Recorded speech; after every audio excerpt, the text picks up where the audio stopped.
सिर्फ डीडी उर्दू पर।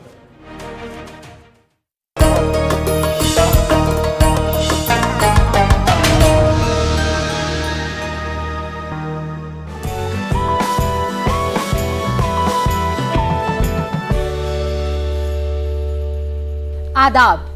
Income, savings, investment और डिजिटल इकोनॉमी पर बेस्ड खास प्रोग्राम पैसा बोलता है लेकर हाजिर हूं मैं अस्मिता मलिक। हम अपने इस खास प्रोग्राम में आज बात करेंगे म्यूचुअल फंड के जरिए फॉरेन इक्विटी में इन्वेस्टमेंट की। जी हां, इक्विटी मार्केट में इन्वेस्टमेंट एक अच्छा ऑप्शन माना जाता है। इसमें आपको अच्छा मुनाफा आसानी से हासिल हो सकता है। वजह है इसमें आपको आसानी से 15 से 20% का इंटरेस्ट मिल जाता है। हाँ, इसमें लंबे समय के लिए इन्वेस्टमेंट करना जरूर होता है। कहते हैं अगर आप 15 से 20 साल तक के लिए इन्वेस्टमेंट करना चाहते हैं तो आपको बहुत ही अच्छा रिटर्न मिल सकता है। खास बात यह है कि आप म्यूचुअल फंड के जरिए फॉरेन इक्विटी मार्केट में भी इन्वेस्ट करके बम्पर रिटर्न हासिल कर सकते हैं। तो फॉरेन इक्विटी में म्यूचुअल फंड के जरिए कैसे इन्वेस्टमेंट करें, इसके लिए किस तरह की जानकारी जरूरी होती है और कैसे करते हैं फॉरेन कंपनीज में इन्वेस्टमेंट, इसी पर बात करने के लिए हमारे साथ स्टूडियो में मौजूद हैं दो खास मेहमान, इकोनॉमिस्ट, सीए और जाने माने इन्वेस्टमेंट गुरु डॉक्टर शरद कोहली और जाने माने wealth manager Siddharth Sharma. Good afternoon. आप दोनों का वेलकम करती हूं मैं। सबसे पहले सवाल आपसे होगा शरद जी। आप बहुत बड़े एक्सपर्ट माने जाते हैं आप। तो अभी जो फाइनेंशियल ईयर 2022 में जो फॉरेन इंटरनेशनल म्यूचुअल फंड में इन्वेस्टमेंट 1960 करोड़ डॉलर के आसपास रहा है, जो कि इससे पिछले फाइनेंशियल ईयर के मुकाबले जो कि 1260 करोड़ डॉलर के आसपास था, काफ़ी मतलब बहुत बढ़ा है। तो इसका ये जो ट्रेंड हुआ बदल रहा है, इसके पीछे क्या वजह देखते हैं आप? इसके पीछे बहुत सारे रीज़न हैं अस्मिता। अगर हम अपने दर्शकों को समझाना चाहें और ख़ासकर वो लोग जो अब विदेशों में जाके निवेश करना चाहते हैं, मुझे लग रहा है जो सबसे बड़ा कारण है और जो शुरू से बना हुआ है वो है भारत सरकार की लिबरलाइज रेमिटेंस स्कीम, जिसको हम LRS कहते हैं जी। उसके अंतर्गत कोई भी भारतीय, कोई भी इंडियन एक साल में $2.5 लाख तक इंडिया से बाहर इन्वेस्ट कर सकता है। और ये पैसा आप इन्वेस्टमेंट के लिए नहीं, कोई मेडिकल ट्रीटमेंट के लिए, किसी रिश्तेदार को गिफ्ट करना है, बहुत सारे, और इसमें ज़्यादा सवाल नहीं पूछे जाते हैं। अब जब बैंक के पास जाते हैं ये पैसा बाहर भेजने के लिए, तो बैंक आपको बहुत आसानी से एक लिस्ट देता है, उसमें आप टिक करिए पर्पस क्या है जी। और जो लोग इन्वेस्ट कर रहे हैं वो इन्वेस्टमेंट का ऑप्शन टिक करते हैं। तो पहला रीज़न रहा है कि जो भारतीय लोगों के लिए ये आसान प्रक्रिया बना दी गई है, आसान एक प्रोसेस बना दिया गया है कि आप 2.5 लाख, और उसका रीज़न ये है कि भारत के जो फॉरेन एक्सचेंज रिजर्व्स हैं वो इस समय बहुत हेल्दी हैं। अभी हमने RBI गवर्नर साहब की स्पीच सुनी कुछ दिन पहले, जब उन्होंने मॉनेटरी पॉलिसी $600 बिलियन पार कर गए थे। कुछ थोड़ा बहुत अब उस कम हुआ है, $575-80 बिलियन के आसपास है। तो बहुत खुले हाथ हैं भारत सरकार के और लोगों के लिए। पहला रीज़न ये रहा है जी। दूसरा रीज़न मैं समझता हूँ रहा है कि भारतीय बाज़ारों का और भारत का बाकी की दुनिया की फाइनेंशियल मार्केट्स के साथ इंटीग्रेट होना। उनका एक बड़ी ग्लोबल फैमिली अब बन चुकी है। ऐसा नहीं है कि अब एक देश अलग थलग है, वो अपनी ही दुनिया में रहता है। पूरी दुनिया एक ग्लोबल फाइनेंशियल मार्केट बन चुकी है। इनफैक्ट भारत के जब शेयर बाजार सुबह खुलते हैं रोज, तो जो लोग शेयर बाजार से कनेक्टेड रहते हैं उनको ये जानकारी होगी कि अमेरिकन बाजार से हम क्यों लेते हैं। अमेरिका क्योंकि हमारा और उनका टाइम डिफरेंस है, और वहाँ पर रात होती है, हमारा दिन होता है, हमारी रात दिन होता है, उनकी रात होती है। तो जब उनकी सुबह होने लगती है या उनकी जब मार्केट बंद होती है, हम क्योंकि उनसे आगे हैं, हमारी मार्केट खुलती है, तो पिछले दिन जो उनकी मार्केट बंद हुई होती है उससे हम क्यों लेके खुलते हैं, उसको हम क्यों कहते हैं कि देखिए अमेरिकन बाजार कहाँ बंद हो। और मैं अमेरिका का अस्मिता इसलिए जिक्र यहाँ पर कर रहा हूँ क्योंकि अमेरिका दुनिया की सबसे बड़ी फाइनेंशियल मार्केट है, सबसे बड़ी सबसे पुरानी डेमोक्रेसी तो है ही है, सबसे बड़ी फाइनेंशियल मार्केट भी है। करीब इकोनॉमी का हम साइज देखें तो 25 से 30 ट्रिलियन डॉलर के आसपास का। और अमेरिकन शेयर मार्केट की हम कैपिटलाइजेशन देखें, जिसको हम मार्केट कैप कहते हैं, वो करीब करीब $50 ट्रिलियन की है। 6000 से ज्यादा कंपनीज वहां पर लिस्टेड हैं। जी। तो इसलिए हम अमेरिका को एक बेस लेके चलेंगे जब हम अंतर्राष्ट्रीय बात करेंगे। हालांकि मैं यहाँ ये जिक्र करना चाहूंगा अस्मिता, आपकी इजाजत से, कि जब हम अंतर्राष्ट्रीय शेयर मार्केट की बात करते हैं, क्योंकि म्यूचुअल फंड्स का संबंध सीधा सीधा ज्यादा शेयर मार्केट से रहता है, हालांकि उसमें मनी मार्केट इंस्ट्रूमेंट्स भी आ जाते हैं, बॉन्ड्स हैं, ट्रेजरी बिल्स हैं वगैरह। तो जब हम इंटरनेशनल शेयर मार्केट्स की बात करते हैं तो लोगों को जानकारी होनी चाहिए कि अमेरिका के अलावा कौन सी ऐसी मार्केट्स हैं जो ज़्यादा चर्चा में रहती हैं। तो उसमें जर्मनी और फ्रांस के डैक्स और कैक हैं, लंदन का फुटसी है, FTSE जिसको हम कहते हैं। इधर एशिया की तरफ आप चलिए तो हांगकांग का हैंसेन है, जापान का निकेई है, सिंगापुर का स्ट्रेट टाइम्स है, साउथ कोरिया का कॉस्पी है। ये कुछ ऐसी मार्केट्स हैं जिसको हम निरंतर ट्रैक करते हैं। और अमेरिका के अंदर भी 2 स्टॉक एक्सचेंजेस है, एक न्यूयॉर्क स्टॉक एक्सचेंज है NYSE जिसको कहते हैं, और एक नैस्डैक है। तो उसके अंदर भी जो इंडेक्स है उसमें डाउ जोन्स इंडेक्स है, नैस्डैक है, S&P इंडेक्स है। तो ये कुछ इंडेक्सेस है। तो इनकी जानकारी इंडिया में अब इतनी बढ़ रही है, इनसे रिलेटेड इंफॉर्मेशन इतनी रेडिली अवेलेबल है। और होता क्या है कि जैसे आपने इन्वेस्ट किया, मान लीजिए आपने 1 लाख रुपए लगाया और आप अभी जो जिक्र कर रही थी कि 15-20% उस पर रिटर्न आ गया, तो आप 4 लोगों को बताती हैं, अपने दोस्तों को, अपने रिश्तेदारों को बताती हैं, तो उनका भी इंटरेस्ट बनता है, भाई ये तो बड़ा अच्छा है, यहाँ बैठे बैठे हम विदेशों में भी इन्वेस्ट कर सकते हैं, पहले तो हम कभी ऐसा सोच भी नहीं सकते थे। और जब आप बताती हैं तो उसकी भी उत्सुकता बनती है। और थोड़ा सा क्या है कि अमेरिकन मार्केट्स को भारतीय मार्केट्स के मुकाबले स्टेबल भी माना जाता है। होता क्या है कि जैसे जैसे मार्केट पुरानी होती जाती है अस्मिता, तो वो मार्केट में वॉलेटिलिटी, मतलब उसमें जो उतार चढ़ाव है वो कम होता जाता है, वो स्टेबल होती जाती है। वहाँ की कंपनीज बहुत बड़ी हैं, हम अमेजॉन की बात करें, एप्पल की बात करें, माइक्रोसॉफ्ट की बात करें, हम मेटा की बात करें, ये दुनिया की इतनी बड़ी कंपनीज हैं कि इनमें उतार चढ़ाव होता है, ऐसा नहीं है कि उतार चढ़ाव नहीं होता, पर रिलेटिवली स्पीकिंग ये स्टेबल है। तो इनकी स्टेबिलिटी, अमेरिकन मार्केट का बहुत बड़ा होना, और एक थोड़ा सा स्टेटस सिंबल भी हो जाता है। आप 1 लाख रुपए इंडिया में लगाए हो, कि भाई हमने तो 1 लाख रुपए के अमेजॉन के शेयर्स लिए हुए हैं, या हमने एक अमेरिका के म्यूचुअल फंड में इन्वेस्ट किया हुआ है, तो बड़े फख्र महसूस होता है। तो और रिटर्न की आपने बात करी, रिटर्न तो अच्छा है ही है, पर उसके लिए आपने बिल्कुल ठीक कहा कि आपको अगर लॉन्ग टर्म देखना है, अगर आप लंबी अवधि के लिए, लंबे समय के लिए, लंबे वक्त के लिए आप लगा रहे हैं, तो आपको बहुत अच्छा उसमें रिटर्न आ जाता है। 15-20% आपने एक बेंचमार्क सेट किया, ये ऊपर नीचे जा सकता है, शेयर मार्केट ऊपर नीचे जाती है। तो एक तो शेयर मार्केट इंस्ट्रूमेंट्स है, एक फिक्स्ड रिटर्न इंस्ट्रूमेंट्स है जिनको हम ट्रेजरी बिल्स, गवर्नमेंट बॉन्ड्स कहते हैं। तो इन सब रीजंस की वजह से इंफॉर्मेशन बहुत रेडिली अवेलेबल है। इंटरनेट से आप अभी खोल के कहाँ कौन सी मार्केट कैसी कर रही है अभी देख सकते हैं, पहले ऐसी सुविधा उपलब्ध नहीं थी। तो लोगों की जानकारी बढ़ने से, एक दूसरे से सुनकर उन रिटर्न्स की तरफ आकर्षण या अट्रैक्शन होने से, और थोड़ा सा फैशन में भी हो जाता है कि आप फॉरेन मार्केट्स, इन सब रीजंस की वजह से अस्मिता आपको ये भारतीयों का इंटरेस्ट, और मुझे लग रहा है आज का ये पैसा बोलता है कार्यक्रम देखने के बाद और लोगों का वहां पर रुझान बढ़ेगा, और हमसे जब वो सारी जानकारी लेंगे आपके माध्यम से, तो और लोग, मुझे उम्मीद है कि उन मार्केट्स की तरफ जुड़ेंगे और उसमें पैसा लगाना चाहेंगे। बिल्कुल, नजरिया बदल सकता है। और सिद्धार्थ, आप कैसे देखते हैं इस ट्रेंड को? मैं ये देखता हूँ कि ये जो ट्रेंड है ये प्रोग्रेसिव है। 2018 के बाद स्पेसिफिकली जब गवर्नमेंट की रूल्स एंड रेगुलेशंस आई थी कि $7 बिलियन तक हम म्यूचुअल फंड्स में इन्वेस्ट कर सकते हैं इन द आउटसाइड वर्ल्ड, ये जो ट्रेंड है ये बहुत हद तक देखा गया है कि ये बहुत प्रोग्रेसिव रहा, और इस लेवल तक प्रोग्रेशन था कि गवर्नमेंट को एक पॉइंट ऑफ टाइम पे रोकना पड़ा कि ये तो बहुत ज़्यादा कैपिटल आउटफ्लो हो रहा है।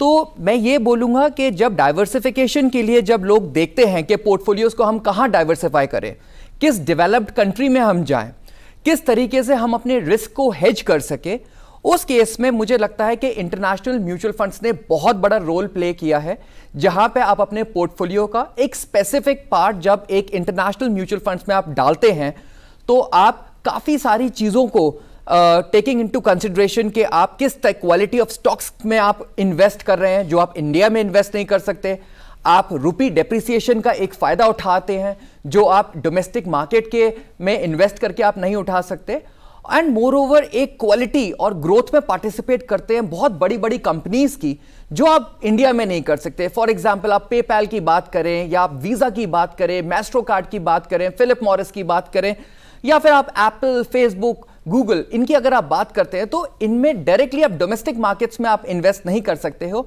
तो जो बहुत इजी और बहुत सरल तरीका है वो ये है कि आप इंटरनेशनल म्यूचुअल फंड्स में आप इन्वेस्ट करें थ्रू दिस रूट, और आप देख पाएंगे कि आपके पोर्टफोलियोज में एक एडिशनल रिटर्न्स काफी हद तक जनरेट हो जाता है अगर आप कुछ time, let's say 3 to 5 years का होराइजन आप लेके चलें।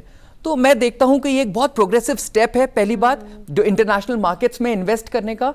ऑन टॉप ऑफ दैट ये इन्वेस्टर्स के लिए बहुत बेनिफिशियल है बिकॉज उनको एक बहुत बड़ी बकेट मिल जाती है। जैसे सर ने बोला, आप डिफरेंट जोन्स में इन्वेस्ट कर सकते हैं। आप आसियान में इन्वेस्ट कर सकते हैं, आप ताइवान में इन्वेस्ट कर सकते हैं, हांगकांग में इन्वेस्ट कर सकते हैं, चाइना में इन्वेस्ट कर सकते हैं, आप वेस्टर्न यूरोप में इन्वेस्ट कर सकते हैं, यूएस और कैनेडियन मार्केट्स में आप इन्वेस्ट कर सकते हैं। एक डेवलप्ड वर्ल्ड में जब आप इन्वेस्ट करते हैं तो जैसे सर ने कहा, आपकी वॉलेटिलिटी थोड़ी कम हो जाती है और आपके जो रिटर्न्स आने की जो एक्सपेक्टेड रिटर्न्स जो आप देखते हैं वो भी थोड़ा बढ़ जाता है। तो in that case I see that it is a very progressive step where you can generate lot of returns. Sharad ji, किस तरह के इन्वेस्टर्स इन्वेस्ट कर सकते हैं? कैटेगरीज क्या होनी चाहिए, क्या होती हैं और क्या क्या तरीके होते हैं? देखिए अस्मिता, इन्वेस्टर्स तो वही जाना चाहेंगे जिन्होंने पहले हिंदुस्तान में म्यूचुअल फंड का स्वाद चखा है। क्योंकि आप पहले हिंदुस्तान के म्यूचुअल फंड्स में आप स्वाद चखना चाहेंगे कि म्यूचुअल फंड क्या होता है। मुझे याद है पैसा बोलता में मैं भी उस शो में था, हमने म्यूचुअल फंड्स के बारे में बहुत ही तफसील से उसका विश्लेषण किया था, उसका एनालिसिस किया था।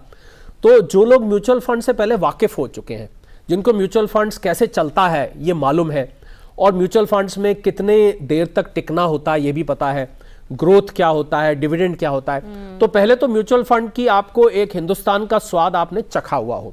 तो पहली तो वो कैटेगरी होगी अस्मिता जो म्यूचुअल फंड का कुछ तजुर्बा ले चुके हैं। वो अब चाहेंगे कि अब हम, जैसे आप होता है ना, एक किसी आप रेस्टोरेंट में जाके खाते रहते हैं कुछ दिन तक, बहुत दिन तक, अब आपका मन करता है चलो यहाँ खा के थोड़ा सा और भी कहीं का स्वाद चखा जाए, तो वो थोड़ा दूर दराज के इलाके में भी जाके किसी रेस्टोरेंट में जाके खाना चाहेंगे कि थोड़ा दूसरा स्वाद भी लिया जाए।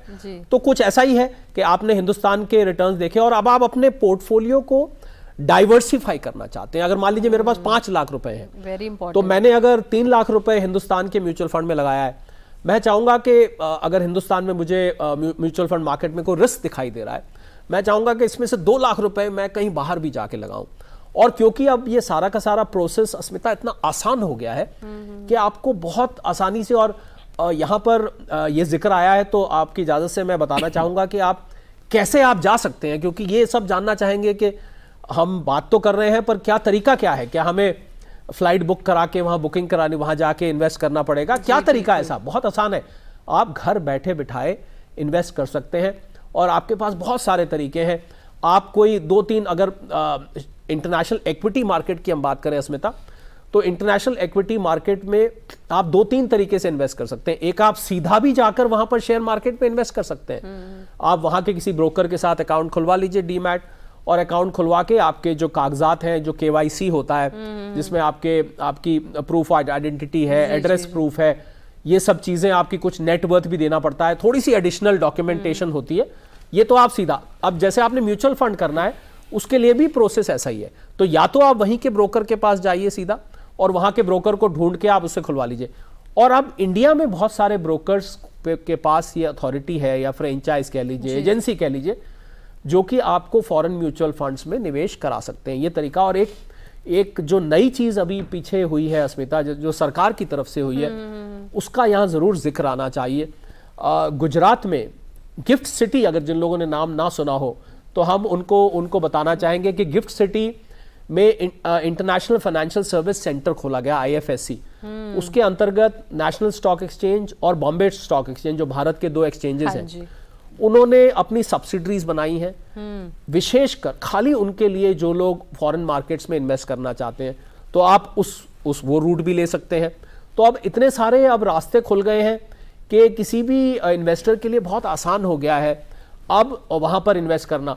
तो मैं समझता हूं जो लोग डाइवर्सिफाई करना चाहते हैं, वो जो स्टेबल मार्केट में इन्वेस्ट करना चाहते हैं उनके लिए, जो अपने रिटर्न्स लॉन्ग टर्म में अच्छा लेना चाहते हैं उनके लिए, प्लस जो लोग ऐसी कंपनीज में इन्वेस्ट करना चाहते हैं जो पूरी दुनिया में काम करती हैं। अब आप मेटा की बात कर लीजिए, अमेजॉन की बात कर लीजिए, मुझे नहीं लगता, कोका कोला की बात कर लीजिए, मुझे नहीं लगता कि दुनिया का शायद ही कोई हिस्सा होगा जहां जो लोगों ने इन कंपनीज का नाम ना सुना हो, और एक एक कंपनी का, कुछ कंपनी का तो शेयर अस्मिता 10-10, $5,000 का शेयर है। तो अब $5,000 का शेयर हो गया तो मान लीजिए 3-4 लाख रुपए का एक शेयर है, तो आप किसी ने तो इन्वेस्ट ही 1 लाख रुपए करना है, तो वो कैसे करेगा? तो उसके लिए म्यूचुअल फंड ये रास्ता खुल जाता है, क्योंकि आप थोड़े से यूनिट्स लेके आप भी उस कंपनी का हिस्सा बन सकते हैं, और एक और एक्सचेंज ट्रेडेड फंड्स के जरिए भी आप कर सकते हैं। तो आप सीधा स्टॉक्स में, म्यूचुअल फंड्स में या ईटीएफ्स में, इन तीनों में से किसी भी मोड से आप फॉरेन इक्विटी में जाके अपनी हिस्सेदारी ले सकते हैं, और बाकायदा आपको डिविडेंड भी आएगा, आपको ग्रोथ भी आएगा, और आपको फक्र महसूस होगा कि आप दुनिया की सबसे बड़ी मार्केट या सबसे बड़ी कंपनी में आपका भी कहीं कोई, चाहे छोटा सा ही सही, एक हिस्सा आपके पास है। जी, तो यानी इन्वेस्टमेंट बहुत आसान है, और तरीके आपने बताए। बीइंग अ वेल्थ मैनेजर, आपसे जानना चाहेंगे, कोई आपके पास आता है तो मुझे लगता है एक सवाल बहुत अहम हो जाता है, why do I need to invest in international mutual funds? हाँ, ये सवाल तो मेरे पास रोज ही आता है कि इंटरनेशनल म्यूचुअल फंड्स में इन्वेस्ट करना ही क्यों है। मैंने इसका, जैसे मैंने आपको बताया कि जब हम पोर्टफोलियोज कोई भी डिज़ाइन करते हैं तो हम ये देखते हैं कि हमें एक टॉप क्वालिटी के अगर स्टॉक्स के अंदर जाना है, जहाँ पे फॉर एग्जांपल जहाँ फॉर एग्जांपल यूएस, हमें पता है सीड ऑफ इनोवेशन अगर यूएस में है, तो वो जो कंपनीज हैं जो इंडिया में नहीं है अवेलेबल, तो उसमें तभी आप इन्वेस्ट कर सकते हो जब आप एक इंटरनेशनल म्यूचुअल फंड के थ्रू आप जाएं। फॉर एग्जांपल जैसे अभी बोला सर ने कि एप्पल का जो शेयर है वो लेट्स से $164 के आसपास ट्रेड कर रहा है, वो बहुत एक्सपेंसिव हो जाता है अगर आप एक स्टॉक खरीदने जाएं। बट अगर आप एक इंटरनेशनल म्यूचुअल फंड के थ्रू अगर आप जा रहे हैं फॉर एग्जांपल, तो आप उसके जो यूनिट्स हैं वो आप खरीद सकते हैं at your available price. Let's say आप 1 लाख रुपए इन्वेस्ट करना चाहते हैं तो आप 10 टॉप फैंग कंपनीज में भी इन्वेस्ट कर सकते हैं। तो बेसिकली जो मेरे पास जो क्वेरी बेसिकली आती है कि हम क्यों इन्वेस्ट करें, तो हम इसलिए इन्वेस्ट करें जिससे एक स्ट्रॉन्ग डाइवर्सिफिकेशन हो जाए। हम इसलिए इन्वेस्ट करें कि हम एक करेंसी को हेज करें। अब फॉर एग्जांपल लेट्स से रुपए आज हम इन्वेस्ट कर रहे हैं इंटरनेशनल मार्केट्स में, और हमें एक स्टॉक मिल रहा है 80 रुपए में, और लेट्स से रुपी जो एक डेप्रिशिएट करती है मोर और लेस 3.5 to 4%, और कल को हमें $1 की कीमत लेट्स से 100 रुपए के आसपास बैठ रही है, तो हम देखेंगे कि हमारा रुपी के डेप्रिशिएट होने से भी हमें काफी मुनाफा मिल रहा है उस स्टॉक में इन्वेस्ट करके।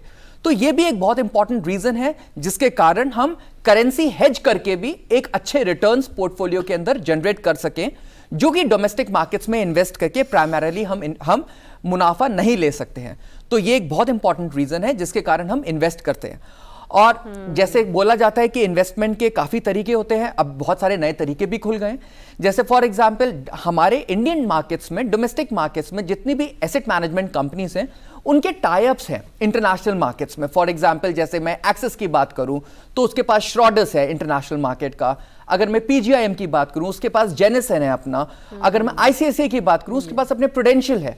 ये सारे international research platforms, international AMCs हैं जो पूरी तरीके से रिसर्च करती हैं अपने अपने डोमेन में। जैसे फॉर एग्जांपल यूएस में कौन से बेस्ट स्टॉक्स हैं ये इंटरनेशनल एएमसीज डिसाइड करते हैं, इनके कोलैबोरेशन होते हैं इंडियन एएमसीज के साथ, और उसके थ्रू आप बेस्ट रिसर्च कर पाते हैं और आप अपने इन्वेस्टर्स को वो म्यूचुअल फंड के माध्यम से आप वो स्टॉक्स दिलवा सकते हैं, जिसके कारण आपके सारे रिस्क मोर और लेस मिटिगेट हो जाते हैं कि हम इस स्टॉक में इन्वेस्ट करें, हम उस स्टॉक में इन्वेस्ट करें। आपके पास already fund houses, fund managers, research team, channel partners सब बैठे होते हैं और आप उसके बाद इन्वेस्ट कर सकते हैं। और उसमें जो एक बेसिक रिस्क होता है कि क्या हमें इन्वेस्ट करना चाहिए, नहीं इन्वेस्ट करना चाहिए, वो मोर और लेस दैट गेट्स मिटिगेटेड। जी, और शरद जी एक अहम सवाल इसके बाद ये बनता है कि आपके पोर्टफोलियो में इंटरनेशनल म्यूचुअल फंड्स का एक्सपोजर कितना होना चाहिए फिर?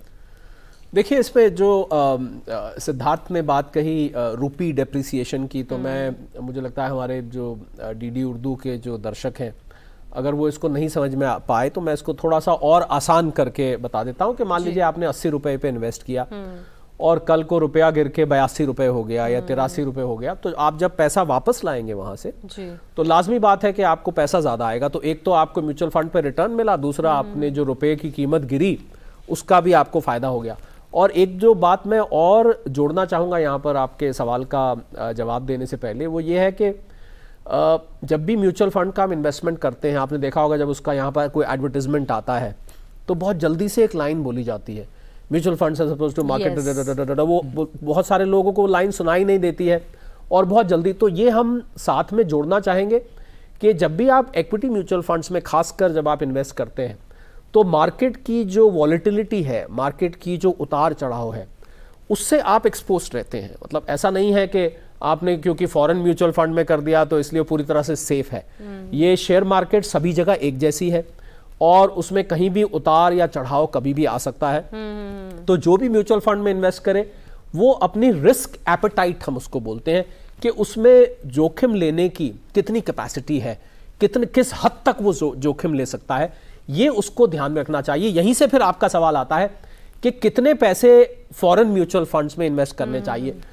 ऐसा कोई स्टैंडर्डाइज्ड मापदंड या कोई स्टैंडर्डाइज्ड अस्मिता पैरामीटर तो नहीं है, पर तजुर्बे के आधार पर, एक्सपीरियंस के आधार पर मैं ये बता सकता हूं कि मान लीजिए आपके पास 10 लाख रुपए हैं अगर इन्वेस्ट करने के लिए, तो मुझे लगता है कि आप 10% के करीब फॉरेन म्यूचुअल फंड्स में आप ट्राई कर सकते हैं। 10% अपना एक्सपोजर वहां पर रख सकते हैं, क्योंकि इसमें एक दिक्कत ये भी आती है कि थोड़ा सा कुछ लोगों को ऐसा महसूस होता है कि जितना नज़दीक हम अपने वतन के म्यूचुअल फंड से रहते हैं उतना नज़दीक हम शायद इंटरनेशनल म्यूचुअल फंड से जानकारी, इंफॉर्मेशन के पॉइंट ऑफ व्यू से शायद नहीं रहते हैं।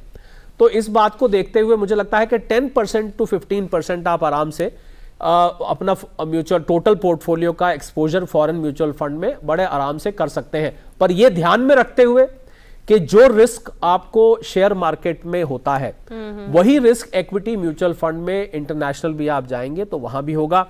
और इसमें और बहुत सारी चीजें देखनी होती हैं।